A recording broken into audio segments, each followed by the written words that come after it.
Bienvenue. Aujourd'hui, on explore ensemble des documents pédagogiques assez spécifiques. On va regarder une manière d'enseigner Python, plus précisément une séquence pour des élèves de terminale NSI, numérique et sciences informatiques. Oui, bonjour. Et on va se concentrer sur une méthode décrite dans ses sources, utiliser, modifier, créer, ou UMC. C'est ça. L'objectif, c'est de voir comment cette approche UMC est appliquée à un sujet, disons, pas forcément simple de prime abord, les arbres binaires. Comment on essaye de rendre ça plus concret. Exactement. L'idée de fond, c'est vraiment de découper un concept complexe.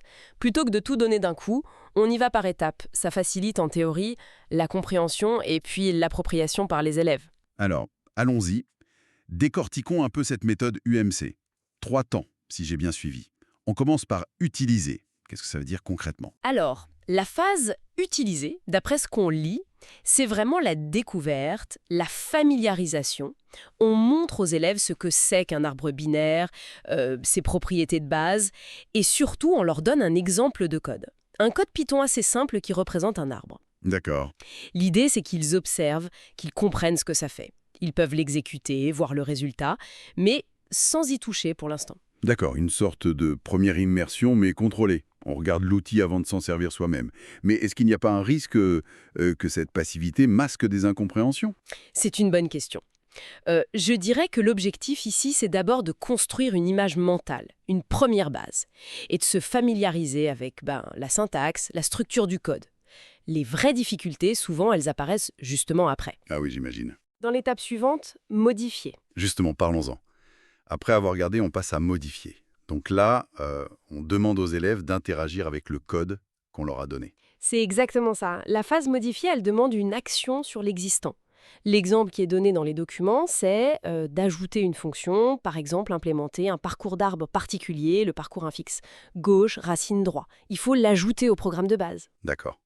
Et ce qui est intéressant, c'est que c'est souvent là que ça coince ou que les questions émergent vraiment. Hmm. C'est en essayant de modifier, d'adapter, qu'ils confrontent leur compréhension. On n'est plus juste spectateur, on commence à agir sur le code de manière guidée. C'est logique. Ça permet de vérifier si on a bien compris avant de se lancer tout seul. On ajuste, on bricole un peu l'existant. Et ça nous mène à la suite. Créer. Oui, voilà. Qu'est-ce qu'on leur demande à ce moment-là? Mais créer, c'est l'étape de l'autonomie. Après avoir utilisé et modifié, on invite les élèves à développer leur propre programme, soit en partant de zéro, soit d'une base très minimale. L'idée, c'est de résoudre un nouveau problème en utilisant les arbres binaires. Comme par exemple? L'exemple des sources, c'est assez classique pour les arbres binaires. Implémenter l'ajout de nœuds dans un arbre binaire de recherche, un ABR, donc un arbre où les valeurs sont ordonnées, et aussi une fonction pour chercher si une valeur est présente dans cet arbre. Là, il s'agit vraiment d'appliquer les concepts appris pour construire quelque chose de fonctionnel de manière indépendante. Un truc qui marche, utilisé, ensuite on le bidouille un peu, on l'améliore, modifié, et enfin on construit son propre truc, créé. C'est tout à fait ça. Cette méthode UMC, elle a l'air de structurer l'apprentissage comme un échafaudage, en fait, progressif. Oui, c'est une bonne image. Un échafaudage.